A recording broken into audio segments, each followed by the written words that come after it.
Say all the food in the world vanishes, and now we have to eat letters instead. Well, if you had to eat X, you'd be particularly unfortunate. It's pretty much the sea urchin of the culinary alphabet world, and I'm not talking fancy sea urchin ceviche where it's properly prepared. This isn't American Psycho, you're not Patrick Bateman no matter how many edits you watch. This urchin's still got all the poisonous and painful spines attached. It's about as appetizing as a sea mine. Its hostile design is literally meant to keep idiots like you from trying to eat and digest them. But knowing you, you'll probably try anyway. Oh yeah, I should probably mention that all the entries on the list are subject to the rule that you can't break or snap the letters in any way, which for the most part means no chewing.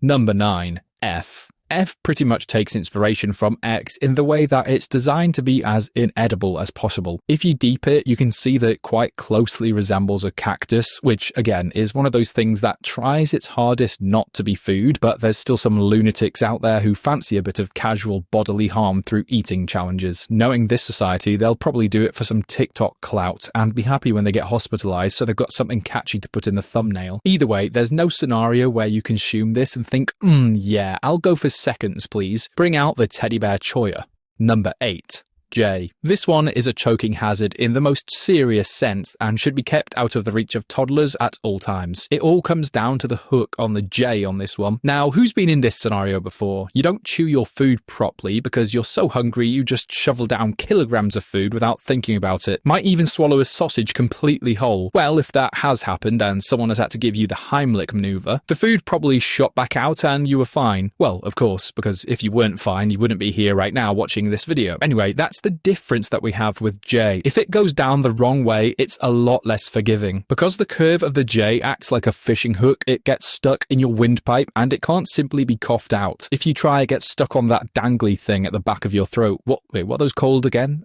A uvula. Wow, I'm so smart. But yeah, you'd likely suffocate. The lesson with this one is just always chew your food, alright? You're not a bloody dog or bevo.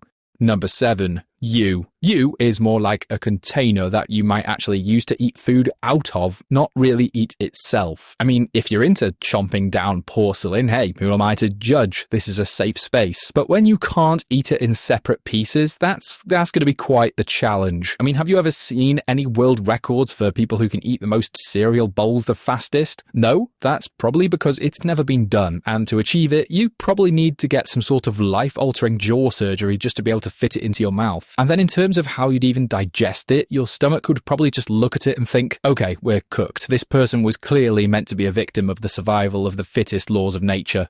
Number 6. V. It's an ice cream cone, let's be honest. I can't think of any type of real-life food that looks more like a V than a waffle ice cream cone. Now, the advantage of this one is that it's quite narrow, which with our current rule set becomes very important. My logic here is that if people can make a career out of sword swallowing, then this has got to be possible. I could even do it as a party trick whenever an ice cream van shows up. Oi mate, check this out. Now give us a free ice cream. I think I earned it.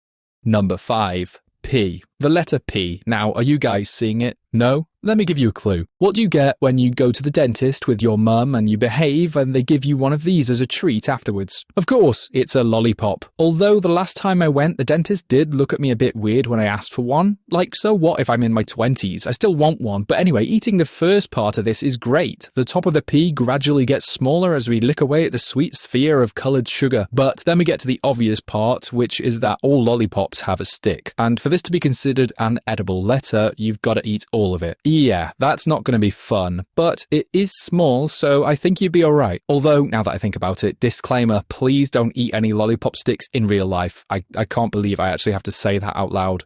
Number 4. O. O is very simple in its design, and it definitely looks more edible than a sea urchin. This one is smooth and round. It's got no secret mechanism that the moment you try to eat it, it's going to try and kill you. O is comparable to an apple, or an orange, or peach, or to be honest, any other kind of harmless and succulent fruit dangling from a tree that's just waiting to be tasted. Only problem is, when was the last time you ate an apple or orange completely whole? Never, right? Well, since we're sticking to the rules this time, it means you've got to eat this in one. But don't worry, I think you can buy baby apples in some supermarkets. Or hey, we could even say that the O is actually a grape. That would just be like swallowing a large tablet, right? And that's not breaking the rules, so I'd say that counts.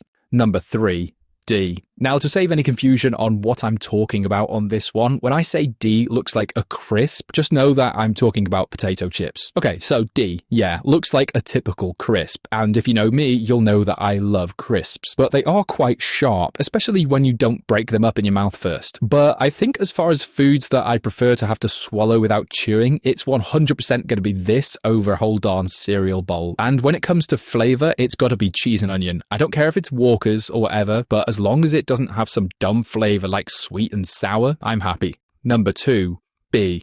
B looks like a pair of cherries just without the stems attached, which is ideal actually because who eats the stems anyway? Probably the same freaks who eat the skin on pineapples and bananas. Now I don't know if this is just me, but I've never really been keen on the taste of cherries, and they always arrive on the top of my ice cream or chocolate brownie at a fancy restaurant, and I'm just sat there like, could you not? Now I have to wait until the waiter isn't looking so I can childishly pick off the cherry because my dumb brain only wants the chocolate. Wait, what was my point again? Oh yeah, cherries being super mid. Okay, yeah, I'd rather eat them and then be super distasteful than force any of the other things on this list down my gullet. Number 1, S. S stands for exactly what it looks like, a slippery spaghetti. First things first though, this is pasta, not a noodle. Don't let me catch you out here saying that, or I will recite the guidelines of the NPA, that's the National Pasta Association, of how you need at least 5.5% egg solids for it to be classified as a noodle, which pasta is not. Like I said, don't let me catch you out here slipping, I'm looking at you Yanks. But differing definitions aside, this smooth and spineless S goes great in a homemade herby tomato sauce and a glass of red wine. And since we're not breaking the letter in any way, we're just bending it and wrapping it around a fork, it doesn't break any of the rules, which is why it's the king of letter cuisine. Fun fact, S also spells this word. Just a little hint for you guys there. See ya!